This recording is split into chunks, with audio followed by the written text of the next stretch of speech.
பொதுவாக இந்த நீங்கள் சேர்த்ததில் அதிகமாக உங்ககிட்ட கோரிக்கை வச்சது எதை பற்றி சார் கோரிக்கை வச்சு? பெரும்பாலும் அவங்க எல்லாமே ரொம்ப மகிழ்ச்சியாக இருக்காங்க. ஒரு சில இடங்களில் தான் அந்த உரிமைத்தொகை வராத இடங்கள்ல அவங்க சொல்கிறாங்க.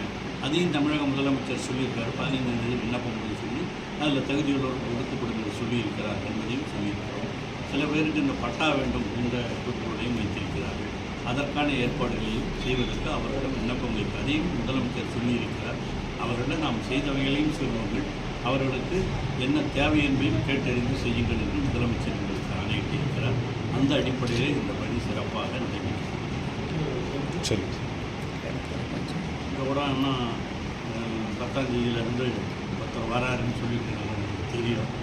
இதெல்லாம் நாங்கள்லாம் இல்லந்தோறும் சென்றது அவருக்கு ரொம்ப திருவ போய் பண்ணிடுவாராம். நாங்கள் இல்லந்தோறும் சென்று ஏன்னா நாங்கள் சாதனை செய்திருக்கிறோம். அதனால் துணிச்சலாக ஒவ்வொரு இடத்திற்கும் சென்று நாங்கள் சொல்லுவதற்கு எங்களுக்கு தகுதி இருக்கிறது.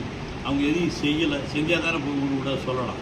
அதனால் சும்மா பொதுவாக அப்படியே பேசிட்டு போகிற மாதிரி அவர்கள் சுற்றுப்பயணத்தை சொல்லி நாங்கள் இதில் பண்ணுவோம் என்றெல்லாம் சொல்லிக் கொண்டிருக்கிறார்கள்.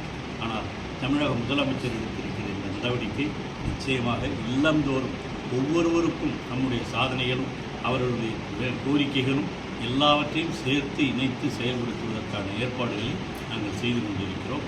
அதிலே குறிப்பாக எல்லா பகுதிகளிலேயும் பொதுவாக மக்கள் மிகுந்த மகிழ்ச்சியோடு இதை வரவேற்று செய்கிறார்கள். கட்சியிலேயே உறுப்பினர்களாக சேர்கிறார்கள். அவர்கள் முதலிலே நாம் ஓரணியில் தமிழ்நாடு என்ற அடிப்படையும் ஏற்றுக்கொண்டிருக்கிறார்கள். புதிய உறுப்பினர்களாகவும் சேர்கிறார்கள். பழைய உறுப்பினர்களை புதுப்பிக்கின்ற பணியும் நடைபெறுகிறது. விஜய் அதிமுக திமுக கூட்டணியே இல்லைன்னு சொல்லியிருக்காரு சார். அதெல்லாம் போக தான் தெரியும்.